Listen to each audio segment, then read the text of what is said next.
En el día de hoy, amigo oyente, llegamos al capítulo 4 de este libro de Nehemías. Vimos en nuestro último programa que los muros de Jerusalén estaban siendo levantados alrededor de la ciudad, todo al mismo tiempo, porque este hombre Nehemías usó una estrategia bastante buena. Él era una persona bastante inteligente. Y mientras avanzábamos alrededor del muro, vimos que diferentes personas habían sido designadas para reedificar distintas secciones. Así es que mientras uno edificaba en un lugar, otro estaba edificando en otra parte, y el muro era reedificado alrededor de toda la ciudad. Se nos dice que reedificaron hasta la mitad de la altura del muro, y que el enemigo no podía seguir usando el mismo método que había usado antes, es decir, el de reírse de ellos, y luego trata de usar la burla, y esto tampoco le dio resultado. Veamos pues ahora lo que nos dice el primer versículo de este capítulo 4 de Nehemías. Cuando oyó Sanballat que nosotros edificábamos el muro, se enojó y se enfureció en gran manera e hizo escarnio de los judíos. El enemigo pudo ver que no podía detener la edificación del muro por medio de la risa o del ridículo. Así es que ahora está utilizando algo para burlarse de ellos ante los demás. Por tanto, vemos que hace escarnio de los judíos. Lo importante que debemos notar aquí es que él se está burlando de aquello que es precioso para Dios, pero que es despreciado para Sanballat. Así es que ahora trata de burlarse ante los demás de los judíos. Notemos qué es lo que hace en el versículo 2. Y habló delante de sus hermanos y del ejército de Samaria y dijo, ¿qué hacen estos débiles judíos? ¿Se les permitirá volver a ofrecer sus sacrificios? ¿Acabarán en un día? ¿Resucitarán de los montones del polvo las piedras que fueron quemadas? Estas preguntas que él está haciendo aquí son preguntas que aún los del pueblo de Israel se estaban haciendo a sí mismos. Ellos estaban dudando si podrían completar su labor. Y entonces los enemigos ahora utilizan la burla como un arma contra ellos. Y ese es el método que el enemigo puede utilizar.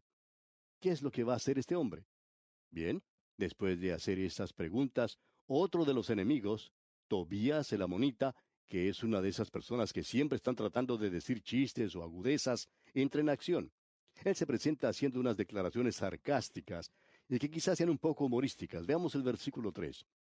Y estaba junto a él Tobías amonita, el cual dijo, lo que ellos edifican del muro de piedra, si subiere una zorra, lo derribará.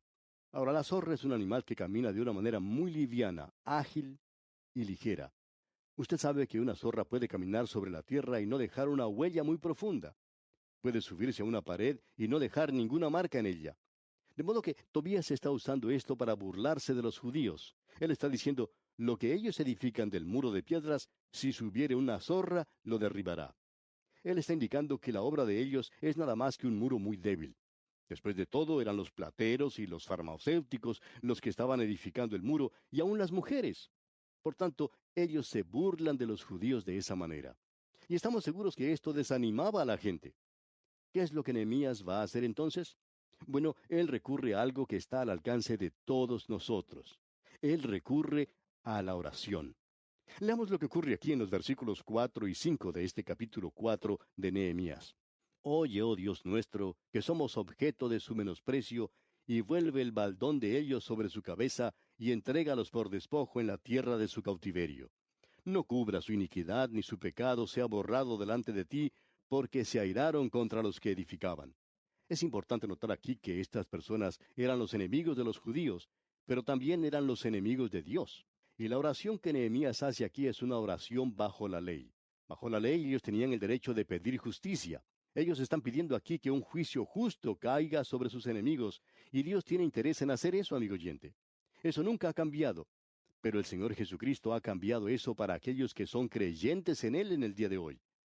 Así que en el día de hoy se nos dice que no tenemos nosotros que utilizar ese método, es decir, orar para vengarnos. Se nos dice en una manera muy directa que debemos ser benignos unos con otros, misericordiosos, perdonándoos unos a otros, como Dios también os perdonó a vosotros en Cristo. También vimos allá en la epístola a los Romanos hace algún tiempo, donde se le dice al creyente que no debe vengarse por sí mismo. Él no tiene que tomar la venganza en sus manos. El apóstol Pablo dice, no os venguéis vosotros mismos, amados míos, sino dejad lugar a la ira de Dios, porque escrito está, mía es la venganza, yo pagaré, dice el Señor. Hay ciertas cosas que nosotros debemos poner en las manos del Señor, y esta es una de ellas. Si usted o yo intentamos hacerlas por nuestra cuenta, quiere decir que no estamos andando en la fe. Hay ciertas cosas que nosotros debemos hacer. Y creemos que es bastante evidente que hay algunas ocasiones cuando deberíamos censurar o reprender. Vemos que el apóstol Pablo, por ejemplo, le dijo a los corintios que ellos debían tratar con las cosas que andaban mal en la iglesia.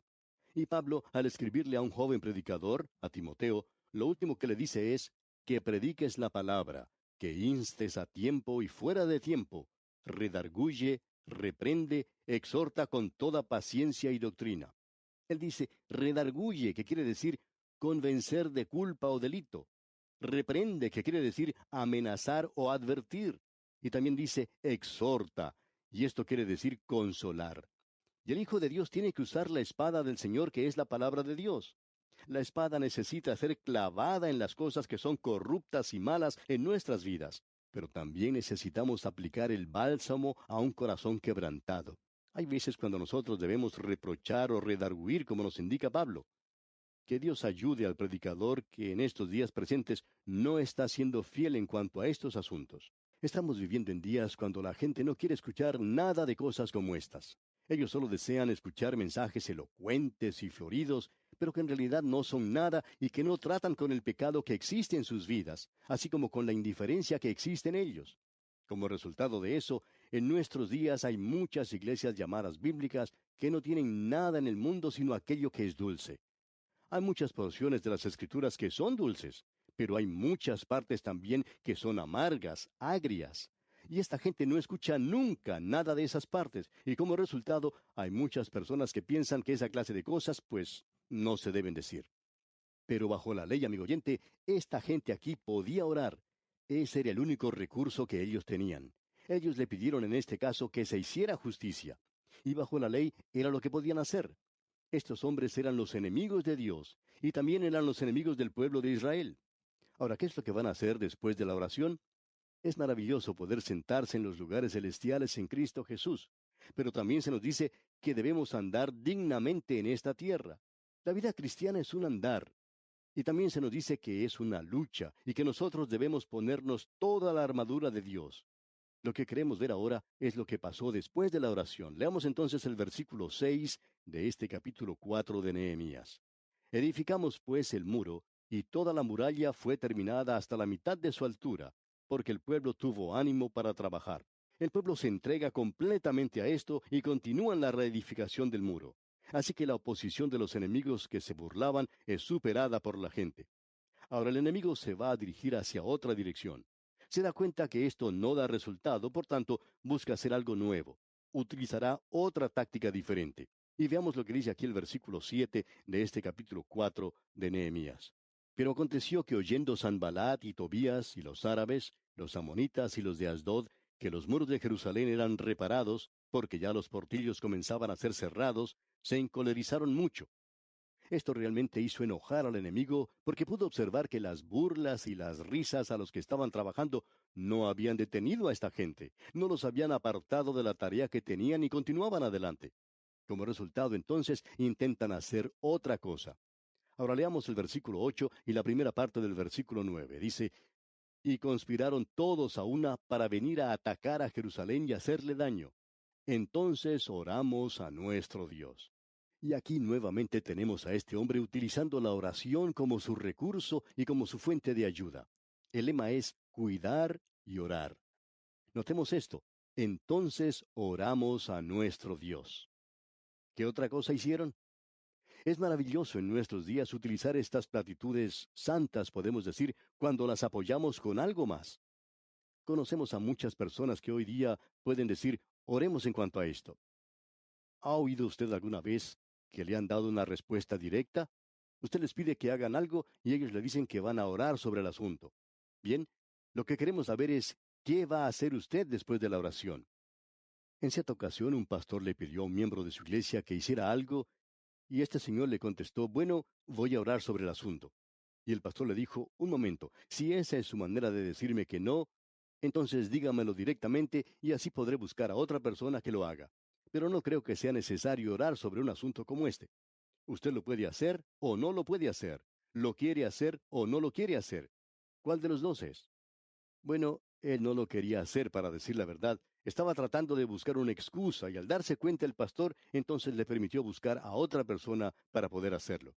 Y hay muchas personas, amigo oyente, que en nuestros días están diciendo platitudes santas. Ahora esta gente mencionada aquí en Nehemías oraba, y eso es importante. Pero ¿qué hace usted después de la oración? Mire lo que dice Nehemías aquí en el versículo 9 de este capítulo 4 de Nehemías. Entonces oramos a nuestro Dios, y por causa de ellos pusimos guarda contra ellos de día y de noche. Ahora este hombre podía haber expresado una de esas platitudes santas, es decir, podía haber dicho, bueno, estamos confiando en el Señor, por tanto, no vamos a hacer nada más. Esa es la forma más fácil de hacerlo, y hay muchas personas que lo hacen así. En realidad no están haciendo nada. Dicen, estamos confiando en el Señor. ¿Pero qué es lo que están haciendo? Si usted está confiando en el Señor, amigo oyente, va a estar haciendo algo. Así que él sabía que el enemigo estaba tramando hacer algo contra ellos, ¿y qué es lo que hace? Él pone una guardia. Él está confiando en Dios, pero la manera de confiar en Dios es la de poner una guardia de día y de noche. Ahora notemos lo que dice aquí el versículo 10. Y dijo Judá, las fuerzas de los acarreadores se han debilitado, y el escombro es mucho, y no podemos edificar el muro. Ahora esto que se presenta aquí es un problema de adentro mismo. Y aquí es donde uno debe tener mucho cuidado porque el diablo quizá no lo moleste demasiado desde afuera. Eso lo veremos en nuestro próximo estudio. Pero él seguramente va a tratar de hacerle daño desde adentro. En realidad este hombre no se enojó hasta cuando el problema se presenta desde adentro. Lo que esto provoca entre la gente es que se sienta desanimada. Y creemos que es una de las armas más fuertes que puede utilizar Satanás hoy, el desanimar al pueblo de Dios. En cierta ocasión, unos misioneros que estaban en un pueblo en la selva, en un país de la América del Sur, trabajando entre los miembros de una tribu indígena, escribieron indicando que estaban muy desanimados, y decían, nosotros estamos muy desanimados aquí, y usted no sabe cuánto nos ayuda el poder escuchar su programa durante las horas de la noche, especialmente cuando nos vemos aquí en un lugar extranjero. Nosotros todavía no entendemos a la gente del lugar, no podemos comprender su idioma, lo estamos aprendiendo. Aparentemente ellos estaban listos para abandonar la tarea, para dejarlo todo y regresar a sus hogares. El diablo, por supuesto, estaba usando este problema para desanimarlos. Les escribimos animándoles para que continúen con su importante labor. Ahora, volviendo a lo que se menciona aquí en Nehemías, vemos que la gente aquí también estaba desanimada y el enemigo trata de aprovecharse de esa situación. Leamos los versículos 11 y 12 de este capítulo 4 de Nehemías. Y nuestros enemigos dijeron, no sepan ni vean hasta que entremos en medio de ellos y los matemos y hagamos cesar la obra. Pero sucedió que cuando venían los judíos que habitaban entre ellos, nos decían hasta 10 veces, de todos los lugares de donde volviereis, ellos caerán sobre vosotros. El enemigo estaba diciendo, los vamos a atacar de sorpresa, los vamos a tomar a ustedes cuando ni siquiera lo esperan. Bien, ¿cuál será entonces la estrategia que va a utilizar Nehemías para contrarrestar esto? Escuchemos lo que dice aquí el versículo 13. Entonces por las partes bajas del lugar, detrás del muro y en los sitios abiertos, puse al pueblo por familias, con sus espadas, con sus lanzas y con sus arcos. Él puso a cada uno de los hombres en una posición donde podía defender a su propia familia. Esto le permitía estar en una situación mucho más cómoda cuando estaba edificando, por supuesto. Cuando él está edificando el muro y su familia está lejos de él, no puede saber si los suyos están seguros o si están en peligro. Por tanto, Nehemías lo pone junto con su familia y todos tenían sus espadas, sus lanzas y sus arcos y flechas. Y luego él dice en la primera parte del versículo 14 de este capítulo 4 de Nehemías, después miré y me levanté y dije a los nobles y a los oficiales y al resto del pueblo, no temáis delante de ellos, acordaos del Señor grande y temible. Ese era el lema que ellos tenían, acordaos del Señor. Eso es lo que utilizaban ellos para la lucha y es algo maravilloso. Napoleón siempre utilizaba el nombre de alguna victoria para animar a sus soldados a luchar. Siempre usaba el nombre de alguna victoria memorable. El apóstol Pablo, en su segunda carta que escribió al joven predicador Timoteo, utilizaba también un lema para darle ánimo. Lo podemos leer allá en la segunda carta a Timoteo, capítulo 2, versículo 8, donde dice, acuérdate de Jesucristo. Ese es el lema que tienen que tener los creyentes hoy. Acuérdate de Jesucristo. Leamos ahora la segunda parte del versículo 14 de Nehemías capítulo 4. Dice así, Y pelead por vuestros hermanos, por vuestros hijos y por vuestras hijas, por vuestras mujeres y por vuestras casas. Usted se debe defender a sí mismo, eso es lo importante. Y el versículo 15 continúa diciendo, y cuando oyeron nuestros enemigos que lo habíamos entendido y que Dios había desbaratado el consejo de ellos, nos volvimos todos al muro, cada uno a su tarea. Ahora podemos regresar a nuestro trabajo. El enemigo se ha retirado, se ha dado cuenta que no los puede atacar de sorpresa. Nehemías era un hombre que utilizaba muy bien la estrategia, era muy ingenioso en todo esto. Y me gusta mucho ver cómo actúa él. Me gustaría tenerlo conmigo en estos momentos. Bueno, continuemos con los versículos 16 y 17 de este capítulo 4 de Nehemías. Desde aquel día la mitad de mis siervos trabajaba en la obra, y la otra mitad tenía lanzas, escudos, arcos y corazas, y detrás de ellos estaban los jefes de toda la casa de Judá, los que edificaban en el muro, los que acarreaban y los que cargaban, con una mano trabajaban en la obra, y en la otra tenían la espada. Esto nos gusta mucho. En una mano tenían una paleta, un palustre de albañil para edificar, mientras que en la otra tenían la espada para defenderse del enemigo. Y estas son las dos armas o instrumentos que tienen que estar en las manos de los creyentes en la actualidad. El palustre para edificarse a sí mismo en la santa fe, es decir, lo que hacemos para adentro, para edificarse a uno mismo. No estamos de acuerdo con muchas personas que dicen que cuando uno recién se convierte, tiene que entrar a la lucha y comenzar a testificar. Amigo oyente, no creemos que los recién convertidos deberían ser usados de esa manera. Creemos que deben ser probados y también creemos que deben saber algo. Pensamos que ellos deben saber cómo decir el Señor salva, guarda y satisface porque lo he experimentado personalmente. De modo que cuando alguien me dice, bueno, fulano de tal fue salvo en el día de ayer, yo digo, bien. Y si alguien me escribe y me dice, he escuchado su programa en el día de ayer, yo le digo que me gustaría que me informara de aquí a 1 o 2 años para ver cómo sigue. Eso es lo importante. Usted puede apreciar que necesitamos edificarnos a nosotros mismos. Por tanto, necesitamos el palustre en una mano y en la otra tenemos que tener la espada. La espada del Espíritu es, por supuesto, la palabra de Dios. Necesitamos utilizar esto también. Nosotros debemos tener una cosa en una mano y la otra en la otra mano. Ahora el versículo 18 de este capítulo 4 dice, porque los que edificaban, cada uno tenía su espada ceñida a sus lomos, y así edificaban, y el que tocaba la trompeta estaba junto a mí. Entonces, ¿qué fue lo que sucedió? Bueno, continuemos con los versículos 19 y 20. Y dije a los nobles y a los oficiales y al resto del pueblo, la obra es grande y extensa, y nosotros estamos apartados en el muro, lejos unos de otros. En el lugar donde oyereis el sonido de la trompeta, reuníos allí con nosotros, nuestro Dios peleará por nosotros. Maravilloso, ¿verdad? Ahora yo voy a observar, y cuando suene la trompeta es cuando ustedes deben venir. Y entonces podremos enfrentar al enemigo.